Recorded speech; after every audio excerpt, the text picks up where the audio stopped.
Okay, welcome to the November meeting of Salford British National Party.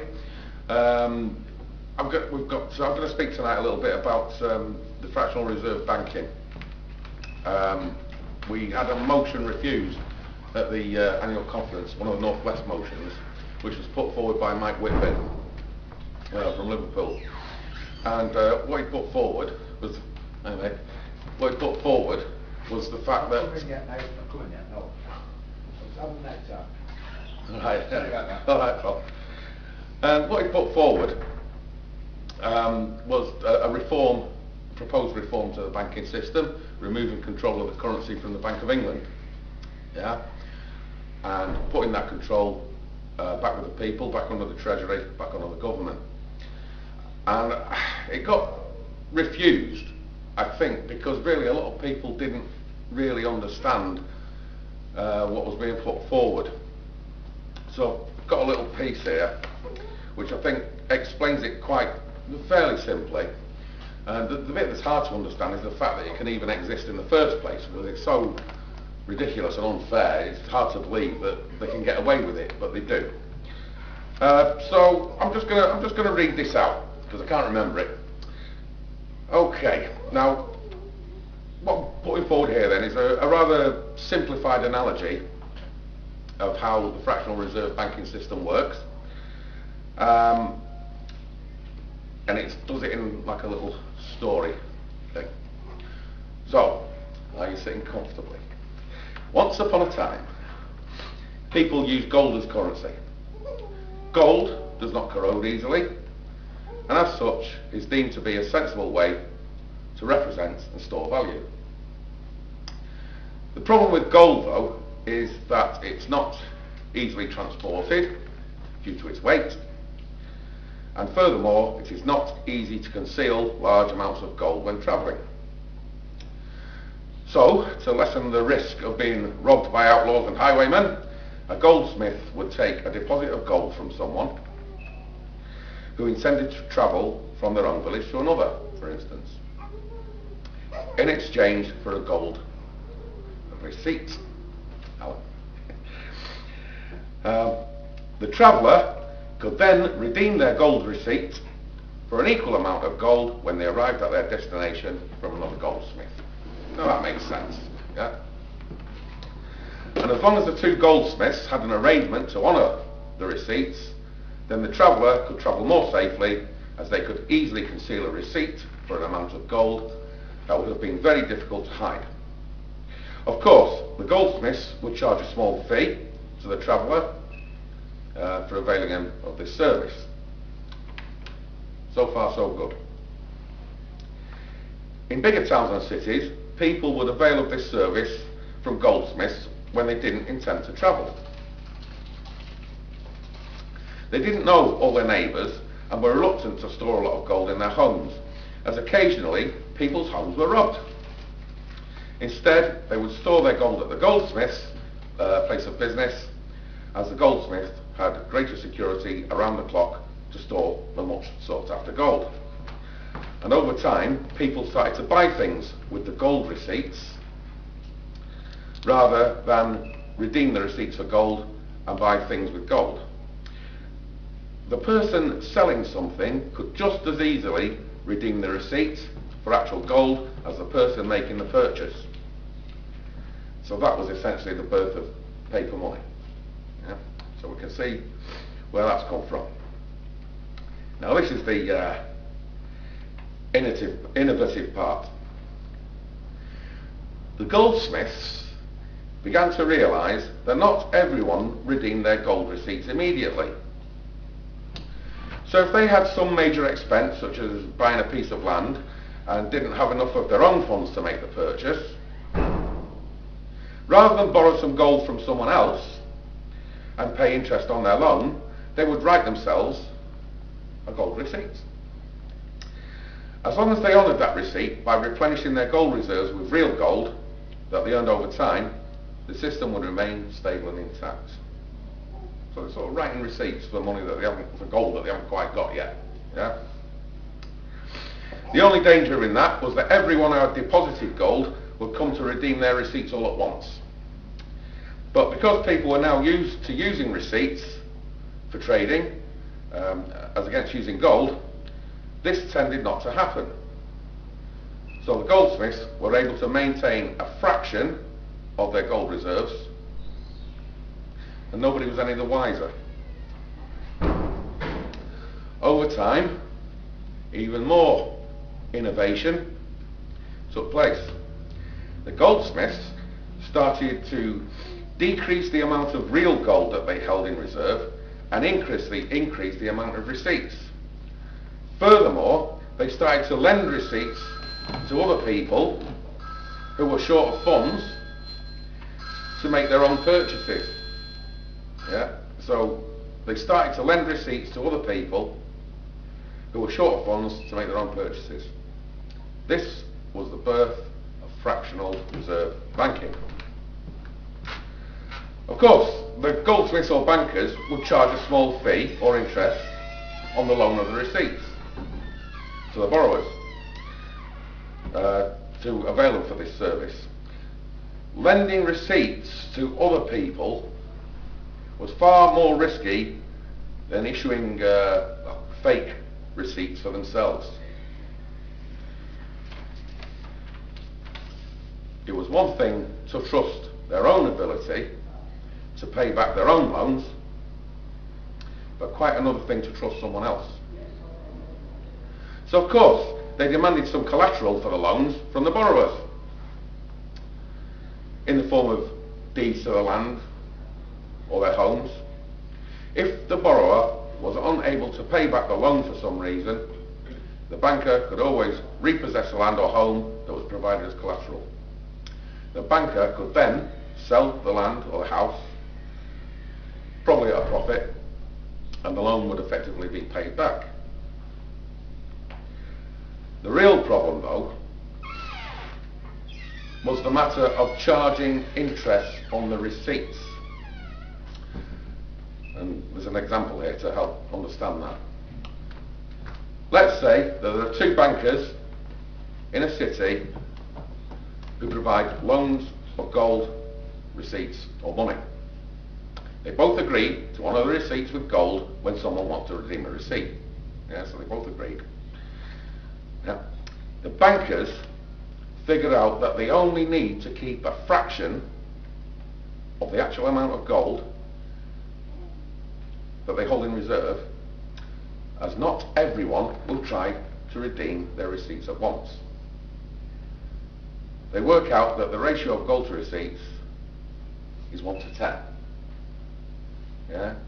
So they'll write, so say they've got £1 of gold, they'll write receipts for £10 of gold, hoping that nobody will come back, and they won't all come back at once and say, give me my £1 of gold. Okay. So if Mr. Smith, the goldsmith, let's call him Mr. Klein, if Mr. Klein the goldsmith has £50 of gold in reserve, he will issue £50 in receipts initially to the depositors of gold. Yeah, so people have come up with £50 of gold, and Mr. Klein the banker gives them receipts worth £50 of gold to the depositors. But because the depositors will not redeem the receipts immediately or all at once, he lends out another £450 in receipts to various borrowers. This brings the total amount of receipts that Mr. Klein has issued to £500 of receipts. That's a 10-to-1 ratio. He's only got £50 worth of gold, £50 weight of gold, but he's issued receipts for £500. So if all those people came back at once and said, I want my gold back, and he's a bit stuffed. So the total amount of receipts issued now from both banks, because don't forget there's two of them, is £1,000 of receipts. Let's say that the loan issued had to be paid back within 1 year. As long as the borrowers pay back all their loans within that year, and the original depositors don't look for their gold back within that year, everything should be fine. There is £1,000 of receipts in circulation. and the various borrowers should be able to earn enough receipts to pay back their loans. Yeah. However, the problem is that both Mr. Klein and let's say Mr. Banks have charged 10% interest on the loans that they issued. There are £900 of loans out, yeah, requiring that £990 be paid back to them. So that's £900 of the principal loan plus £90 of interest. Let's not forget that there were also £100 of deposits between the two banks, £50 each. So by the end of the year, if the loans are paid back in full with interest and the depositors also redeem their gold deposits, £1,090 have to be returned to the banks. So there's only £1,000 in circulation, don't forget. So unless somebody mines another £90 of gold, some borrowers will have to default on their loans and thereby lose their collateral and have their homes and their land repossessed at the bank. Now, the modern banking system is far more complicated by the fact that money is no longer backed by gold. Yeah, so there's no real wealth behind it at all, currency.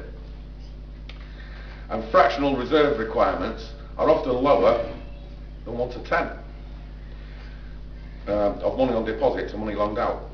Yeah, it could be 1 to 20, 1 to 100 in some cases. This musical chairs analogy is very appropriate when the music stops playing or lending stops for some reason, as we've seen recently, 2009 credit crunch. Somebody is going to end up without a chair to sit on, and somebody is going to lose their collateral in the form of their house and land. When the banks stop lending, people start losing their homes. Yeah? This is nothing to do with their trustworthiness, credit history, or ability to earn money. It has nothing to do with a mortgage being 100% or more of the value of their homes. There is not enough money in circulation to pay back all the loans and interest charged on them. Not a very fair or sustainable process. But what it does produce, apart from misery and heartache when people lose their land and their homes, is a vast amount of money for the banks. Don't forget, these two banks were started off with £50 each, and at the end of the year, they had 1,090 come back to them. So with that £50 of gold, they made 1,090 out of it. And that's what we do in Britain, that's what they do in the United States, that's what they do in any country that's got a central bank. Central bank in Britain, or England anyway, is the Bank of England. It's the only bank that the government borrow off. United States, it's the Federal Reserve. And what we're looking to achieve in the British Nationalist Party, bearing in mind that the Bank of England is a private company and it's only the shareholder of that company that receives that huge, vast profit. Yeah? What we're saying is the control of the currency should come back under the control of the British government. The fractional reserve banking system sort of works, it does sort of work, but those vast profits created, instead of going to a private individual who owns the Bank of England, to come to the nation. And when we're talking huge profits, we're talking billions of pounds a month. Billions, tens of billions a month. What could we do with income tax? Not saying we could get rid of it completely, but by God, it'd be 5p in the pound or something thereabouts. This would increase the money supply for everybody. People would spend. People would be confident enough to take out new loans, not from the banking system, but ultimately it'd come back to the Treasury, to the government, and hey ho, instead of making tens of billions of pounds a month, we're making trillions. All for the benefit of the nation. Just think what our education system would be like.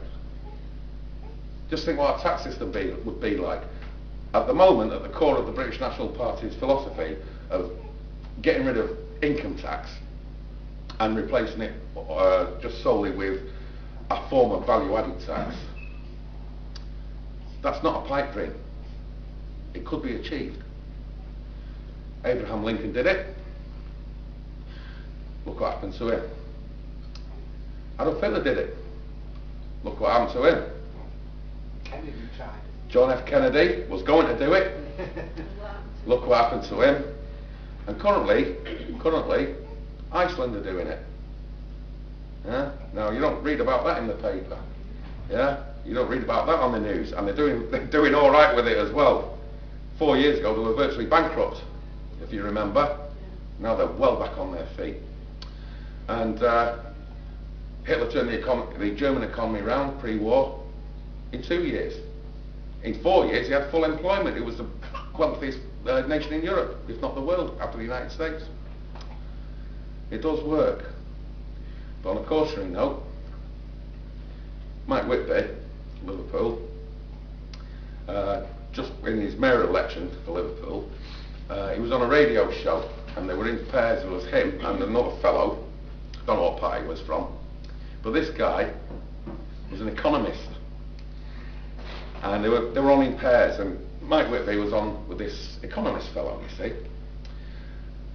and they were phoning, and the very first phone in, and people say that he set it up, he didn't set it up, was a chap phoned up, and he said, could you explain fractional reserve banking? So Mike, gift from heaven, yeah? The economist, we don't forget this guy, yeah, he's got a postgraduate degree in economics. I'd never heard of it. You don't have a clue. They don't learn it in university. They don't learn it, they don't teach it. No. It's almost as if it's a secret. Yeah? They don't want you to know. Well, Mike Whitby, and don't forget he's on the radio, explained it perfectly. What happened the very next day? Cops turned up and kicked his front door in. Hey, they don't like that being out there. Okay. I hope that's made it a bit clearer, or has it just made it worse? No. I don't know. All right. Can you see the benefit of, now I don't know if we'd nationalise the Bank of England and still use the current banking infrastructure, which would probably make sense in a way because it's well established and it does work, or whether we just get rid of the Bank of England and set up a new Bank of Britain, something like that, and run it that way. So I don't know how that will pan out just yet.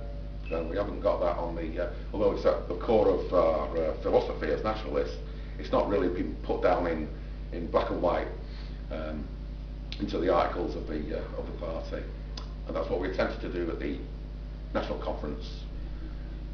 But with the wording of it and the way it was put across, probably not very clear, and that's why it didn't really happen. Okay, I'll leave that with you. Thanks for listening. Very good. I was just going to say this. The Bank of England only produces or lends out 3% of the this economy in the world. You know what's produced in this country? Yes. It's only 3%. It's all the other banks. Yes. That produce all the money out of thin air, cyber money. That's exactly the it. Bank of England only 3%. Exactly. I mean, the government will say, we need £10 million.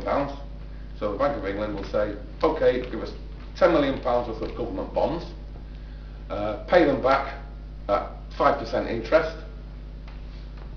So the government prints off a bond for 10 million quid, says there you go.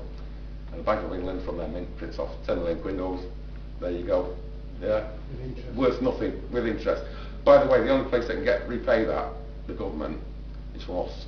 Oh no. The They've no taxpayer. money. They've no money at all. So it Exactly. goes from here and everyone in the room. Exactly. Eddie, as they call it, sovereign debt.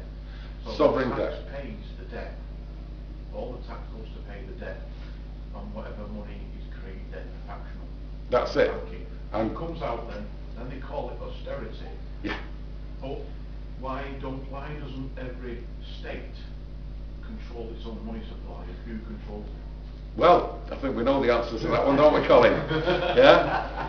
Right now, as I understand it, there's only 3 countries in the world that don't have a Rothschild Rockefeller controlled central bank. Yeah. And then after that, North Korea, Cuba, and Iran. Now, a couple of years ago, there was a few more than that. Afghanistan was one of them. It's not now. Iraq was one of them. It's not now. Libya was one of them. It's not now. I wonder what's going to be next. Right? Well, So all this debt goes back to them, doesn't it? Yes, These people completely. who control the politicians, everything that you've got behind you there is very, very important. But the key to this is, and this dwarfs even that, as important as it yes, is that they are in control. absolutely. This is what a lot of people can't get their head around, isn't it? Yeah. I think it was Nathaniel Rothschild, Nathan Mayer Rothschild, whatever his name, something ending with Rothschild anyway, around about the 1885 or something, he said, and you probably know this one, he said, I care not which crown sits on the head of the state. He said, it's the person that controls the money supply that controls the country, and I control the money supply, and I control the empire.